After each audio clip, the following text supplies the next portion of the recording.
ባለ መንገድ ላይ ተጉዛችሁ ታላቅ ጥበብን፣ አስገራሚ የቴክኖሎጂ ውጤትን እንዲሁም ታሪካዊ ዓለም አቀፍ ወዳጅነትንና ታላቅ የመላውን ጥቁር ሕዝብ ታሪክ የሚያሳይ ድልን በአንድ ላይ ማግኘት ይቻላል? አዎ ይቻላል። ይህ ዝም ብሎ መንገድ አይደለም። እያንዳንዱ እርምጃችሁ የታሪክ ምዕራፍ የሚገለጥበት የሀገርን ማንነት በአንድ መስመር የሰበሰበ ህያው እውነተኛ ሙዚየም። ዛሬ ይህ መንገድ የት እንደሆነና ምን አይነት አስደናቂ ታሪኮች እንደያዘ የምናስቃኛችሁ ይሆናል። እስከ ቪዲዮአችን መጨረሻ አብራችሁን ቆዩ። ጉዟችንን የምንጀምረው እንግዲህ ከብሔራዊ ቲያትር ነው። ከብሔራዊ ቲያትር ተነስተን ወደ ላይ ከፍ እያልን የምንሄድ ይሆናል። ይህ ህንጻ የተመረቀው በ1948 በኃይለ ሥላሴ ዘመነ መንግስት ነው። ከዛን ጊዜ ጀምሮ የኢትዮጵያን ታላላቅ ደራሲያን፣ ሙዚቀኞች፣ ተዋናዮች የፈሩበት ታላቅ የጥበብ መቅደስ ነው። አሁን ደግሞ ይበልጥ ወደሚያስገርመውና ትልቅ አስገራሚ ታሪክ ወዳለው ወደ ቀጣዩ ምዕራፍ እንሻገራለን። ወደ ቀጣይ አብረን እንሂድ። ከብሔራዊ ቲያትር ትንሽ ተጉዘን አሁን ኩባ የወዳጅነት ፓርክ ደርሰናል። በጉዟችን ይህ ፓርክ የተመሰረተው በ1978 ዓ.ም ነው። ታሪኩ የሚጀምረው በ1970ዎቹ ነው።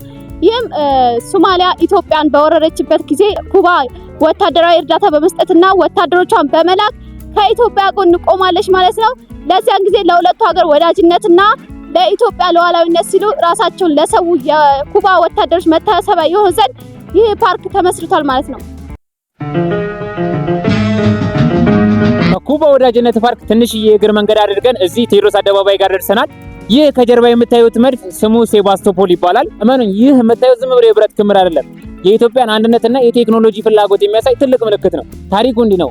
አጼ ቴዎድሮስ በ19ኛው መቶ ክፍለ ዘመን የኢትዮጵያን ጥንካሬ ለማሳደግ በማሰብና ዘመናዊ መሳሪያዎችን በራሳችን ለማምረት በማሰብ ሚስዮኖችን አስረው ይህንን መድፍ እንዲሰሩ ያስገድዷቸዋል። በዛ ምክንያት ይህንን ታላቅ የኢንጂነሪንግ ውጤት የሆነውን ነገር ሊፈጠር ችሏል ማለት ነው። ተራራውን እዚህ ፒያሳ ጫፍ ላይ ስንደርስ ይህ ከጀርባ የምታዩት ግዙፍ ህንጻ ይቀበለናል። የማዘጋጃ ቤት ህንጻ ወይም ደግሞ ማዘጋጃ በመባል ይታወቃል በተለምዶ። ይህ ህንጻ የአዲስ አበባ ዘመናዊ መስተዳደር እምብርትና የህንጻዋ መለያ ትልቅ ምልክት ነው። ህንጻው የተመሰረተው በ1950ዎቹ መጨረሻ በአጼ ኃይለ ሥላሴ ዘመነ መንግስት በታዋቂ የጣሊያን አርኪቴክተር ነው። ለዚህም ነው እንደምታዩት ለየት ያለ የዘመናዊነትና የጥንት ስሜትን የሚያስተጋባው።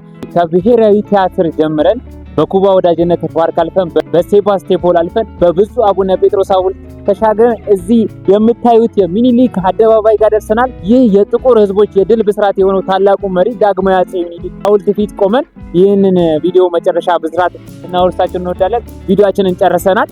ከታች ጀምረን እስከዚህ ድረስ ደርሰናል። ታላቅ ጉዞ አድርገናል። በአንድ መስመር ብዙ ታሪክ ከታች አንስተን እስከዚህ ድረስ የጥበብ የወዳጅነት ቴክኖሎጂ ብዙ ታሪኮችን አልፈን እዚህ ደርሰናል። እነዚህ አይነት የትራቭል ቪዲዮዎችን ይደርሳችሁ ቻናላችን ሰብስክራይብ ማድረግ እንዳትረሱ።